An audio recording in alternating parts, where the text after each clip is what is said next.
नमस्कार, मी पंजाब डक. आज आहे 5 ऑगस्ट 2026. आजपासून परत एक अंदाज. सर्वप्रथम नाथसागर आहे. नाथसागर जवळपास 93% भरलंय आणि तिचं रात्रीच्याला पाणी सोडलंय. तर त्याच्याखाली जे 12 बॅरेज आहेत, म्हणजे 12 बंधारे आहेत, त्या बंधाऱ्यामध्ये आता ह्या 2 दिवसात तिकडे पाणी येणार आहे.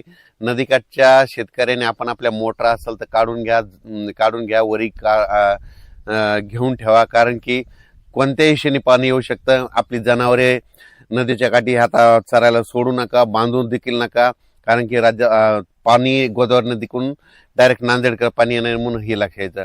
आज देखील राज्यामध्ये सांगायचं झालं तर पण सोलापूर जिल्ह्यामध्ये पाऊस आज देखील पडणार आहे. म्हणजे आज 5, 6, 7 आणखी 3 दिवस सोलापूर जिल्ह्यात मंगळवेढा, जत, सांगली, सातारा, त्याच्यानंतर इकडं बारामती, श्रीगोंदा, त्याच्यानंतर इकडं बीड जिल्हा, अहिल्यानगर, त्याच्यानंतर पाथर्डी, ह्या पट्ट्यामध्ये कडाष्टी, ह्या पट्ट्यामध्ये आज 3 दिवस आणखीन पाऊस असणार आहे म्हणून हा अंदाज त्या शेतकऱ्यांना लक्षात सांगायचं झालं तर सोलापूर जिल्हा, धाराशिव जिल्हा, लातूर जिल्हा, बीड जिल्हा, जालना जिल्हा, संभाजीनगर, परभणी जिल्हा, नांदेड जिल्हा, हिंगोली जिल्हा, अकोला जिल्हा, अमरावती जिल्हा, बुलढाणा, त्याच्यानंतर नागपूर, वर्धा, भंडारा, गोंदिया, चंद्रपूर, यवतमाळ, ह्या पट्ट्यामध्ये मात्र आणखीन 7 ऑगस्ट पर्यंत पाऊस चालू राहणार आहे म्हणून हा अंदाज लक्षात घ्यायचा.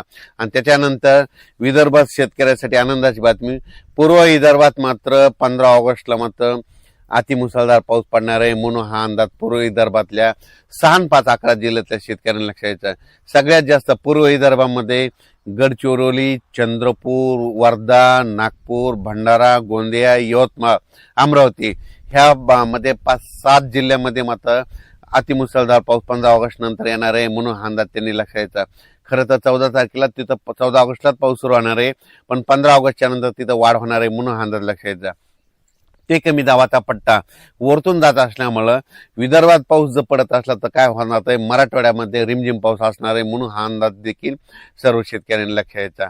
राज्यात सांगायचं झालं तर आज देखील परभणी जिल्ह्यात देखील दुपारपर्यंत ऊन पडेल आणि परभणी जिल्ह्यात देखील दुपारनंतर पाऊस सुरू होणार आहे म्हणून हा अंदाज परभणीकरांनी घ्यायचा. जालना जिल्ह्यात देखील तशीच परिस्थिती राहणार, दुपारनंतर सरी चालू राहतील म्हणून हा अंदाज लक्षात घ्यायचा. त्याच्यानंतर संभाजीनगरकडे देखील सरी चालू राहतील म्हणून हा अंदाज लक्षात घ्यायचा. बीड जिल्ह्यात देखील सरी राहतील म्हणून अंदाज लक्षात घ्यायचा. लातूर जिल्ह्यात देखील सरी चालूच राहतील म्हणून हा अंदाज लक्षात घ्यायचा. नांदेडकडे देखील सरी चालूच राहतील.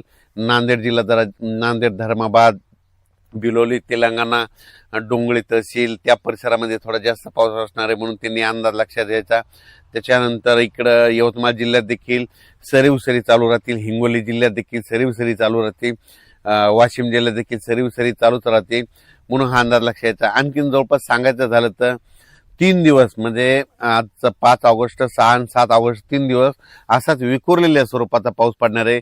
सर्वदूर नसणारे अर्ध्या घंटाचा, 10 मिनिटाचा, 5 मिनिटाचा अशा सरी येऊन जातील म्हणून हा अंदाज लक्षात घ्यायचा. म्हणजे रत्नागिरी, रायगड पासून ते पालघर इकडं नाशिक पर्यंत त्या पट्ट्यात मात्र आज पाऊस पुन्हा जास्त सक्रिय होणार आहे म्हणून हा अंदाज लक्षात येतात. महाबळेश्वरला पाऊस सुरू होईल, पुण्याकडे देखील रिमझिम पाऊस सुरू होईल. त्याच्यानंतर कोकणातला देखील पाऊस चालूच राहील आणि त्याच्यानंतर इकडं संगमनेर, अकोले, नाशिक, इगतपुरी तिकडं देखील पाऊस सुरूच राहील. त्याच्यामुळे काय होईल, नंदुरबार जिल्हा, धुळे जिल्हा, जळगाव जिल्हा तिकडं रिमझिम पाऊस सुरू राहील, सरी येतील म्हणून हा अंदाज लक्षात घ्यायचा. 4 ऑगस्टला काल दिवस मावळत असताना तांबडा आभाळ झालं होतं पश्चिमेला. ज्या ठिकाणी झालं ना तिथं 72 घंट्यात त्या ठिकाणी वरुणराजे हजेरी लावणं हे वाटल्यास निसर्गाचं कारण हे लक्षात ठेवा.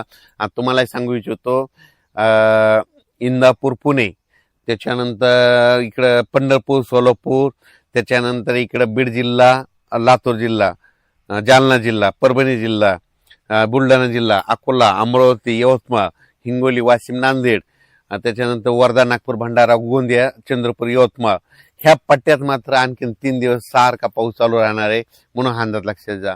म्हणजे असा एकदम दिवसभर चालू नाही राहणार, फक्त सरीव सरी येत्या. काही ठिकाणी काय होईल, कडक जास्त जिथं ज्या ठिकाणी ऊन पडत तिथं मात्र जोराचा पाऊस 1 तासाचा पडणार आहे, म्हणून हा अंदाज त्या शेतकऱ्यांना लक्षात घ्यायचा. कोल्हापूरचा पाऊस मात्र ते सुरूच राहील. कर्नाटक देखील काय होईल, सरीव सरी पाऊस सुरू राहणार आहे. आणि तेलंगणात देखील मात्र थोडासा जास्त पाऊस असणार आहे, म्हणून तेलंगणातल्या शेतकऱ्यांनी अंदाज लक्षात घ्यायचा. तेलंगणात 15 ऑगस्टच्या नंतर जरा जास्त पाऊस असणार आहे, म्हणून तेलंगणातल्या सर्व छत्तीसगड त्या शेतकऱ्यांनी अंदाज लक्षात घ्यायचा.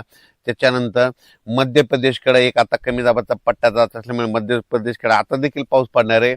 आणि त्याच्यानंतर 15 ऑगस्टच्या नंतर तो मग खूपच पाऊस पडणार आहे, म्हणून मध्य प्रदेश, खंडवा, बुरामपूर त्या लगतच्या शेतकऱ्यांना अंदाज लक्षायचा. आणि विशेष म्हणजे मोर्शी तालुक्यामध्ये थोडाफार पाऊस कमी पडलेला आहे, तिथं आणखीन वडे नाले वाहिले नाही. तर मोर्शीच्या शेतकऱ्यासाठी आनंदाची बातमी, तिकडे देखील आता 15 ऑगस्टचा पाऊस येईल आणि तुमच्या देखील वडे नाल्याला पाणी येणार आहे, म्हणून मोर्शीकरांनी अंदाज लक्षात घ्यायचा. कारण की अमरावती जिल्ह्यामध्ये मोर्शी, वरुड हे तालुके आहेत, तिकडे पाऊस कमी होता, तिकडे देखील भरपाई होऊन जाणार आहे, म्हणून हे देखील अमरावती जिल्ह्यातल्या शेतकऱ्यांना लक्षात घ्यायचा. आणि सोलापूर जिल्ह्यात देखील आणखीन 3 दिवस चांगला पाऊस आहे, वेगवेगळ्या भागात पडणार आहे, पण पडणार आहे. इकडे मसले चौधरीला तिकडे देखील सोलापूर जिल्ह्यात तिथं पाऊसच नव्हता अद्याप, तिथं देखील पडला, पण आणखीन देखील 2-3 दिवस पाऊस आहे, म्हणून त्यांनी देखील अंदाज लक्षात घ्यायचा. करमाळा, श्रीगोंदा, कडाष्टी त्या परिसरात देखील थोडाफार पाऊस कमी होता, तिकडे देखील ह्या 2 दिवसात 3 दिवसामध्ये ती देखील पडून जाईल. सरीवसरी येथील पिकाला जीवदान भेटेल असा पाऊस पडून जाणार आहे, म्हणून हा अंदाज लक्षात घ्यायचा. अचानक वातावरण बदल झाला तर परत एक मेसेज दिला जाईल. धन्यवाद.